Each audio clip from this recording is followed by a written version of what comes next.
in the lesson before this and explain ko sa inyo how trials can perfect and mature you.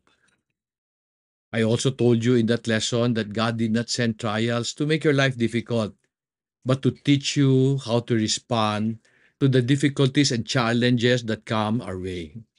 In this lesson, gusto ko sana dagdagan yung mga suggestion ko on how to respond to the trials that God sends our way and how to respond to the imperfections of this world. Ako, through the pandemic, I learned that the best way to respond to the difficulties that come our way or the challenges that we have to face is adjust. I say that we should adjust because the people who gives us difficulty, the circumstances that challenges our nature, they will not adjust to us.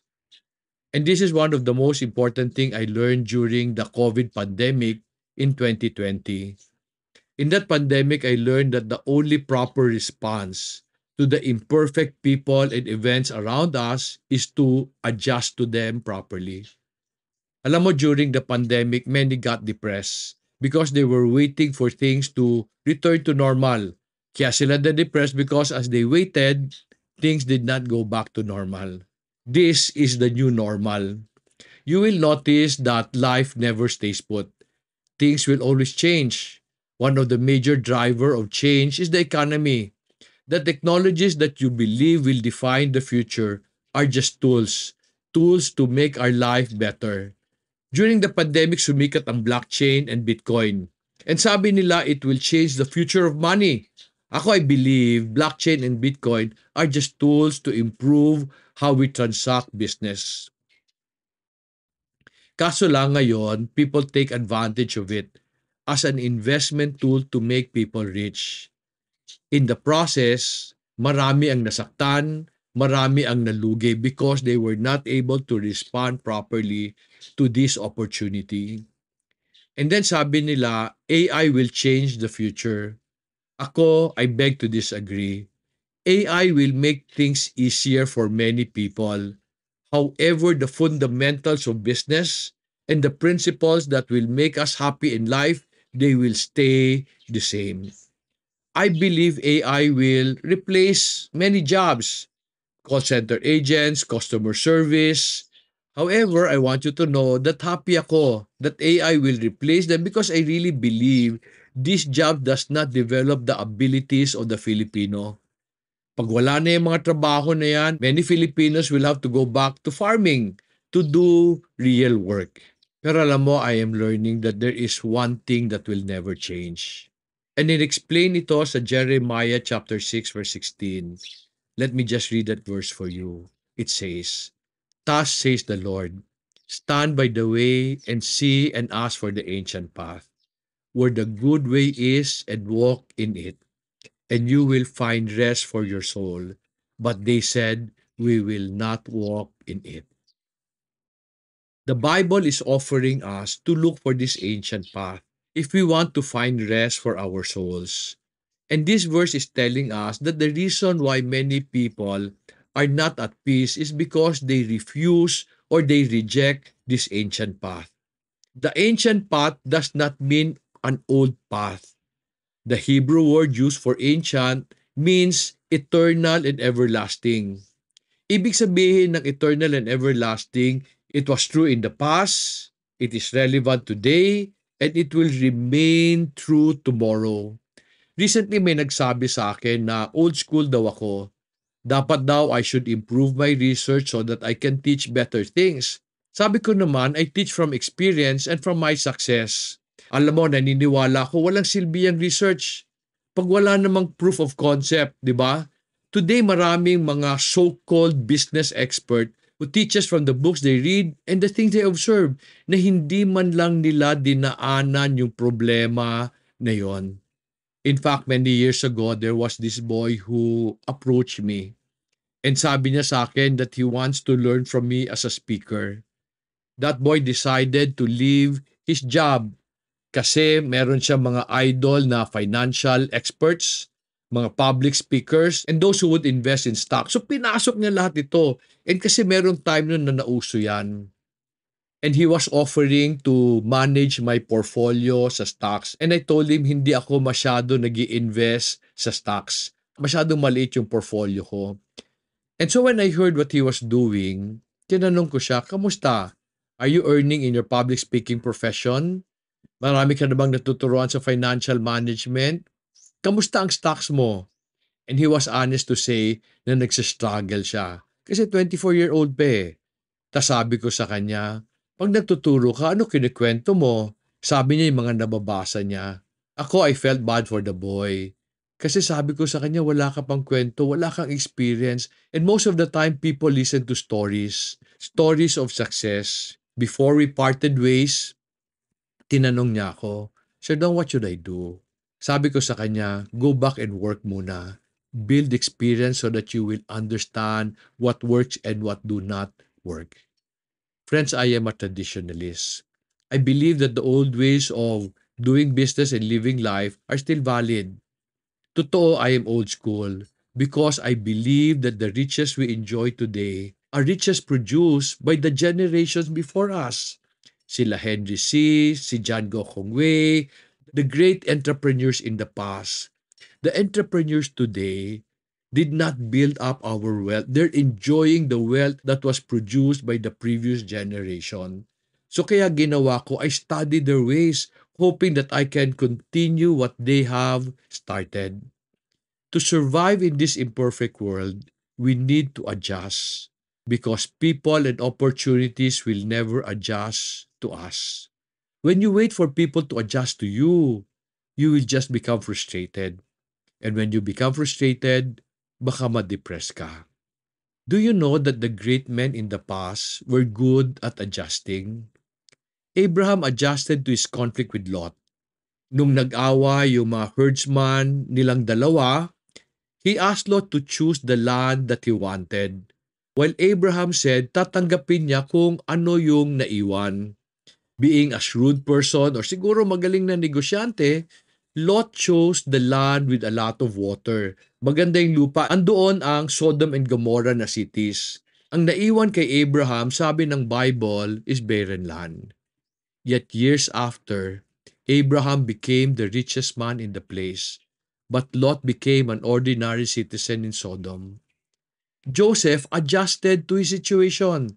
He did not allow his circumstances to define him. When he was a slave, he became the best slave. So natuwa yung master niya na si Potiphar, so prinomote siya to be head over his household.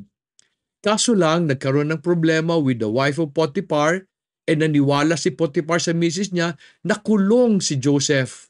When he became a prisoner, Joseph did not allow his situation to define his future. Ang ginawa niya, he became the best prisoner. So the head of the prison put him in charge of all the other prisoners.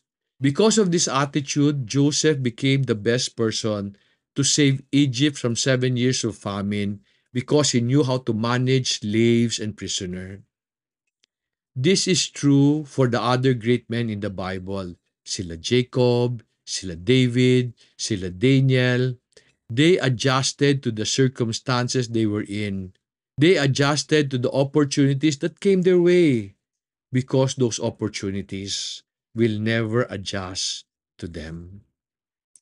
I believe these great men succeeded only because they adjusted not only through their wisdom, they used the word of the Lord as their reference. Allow me to read Romans chapter 12 verse 2.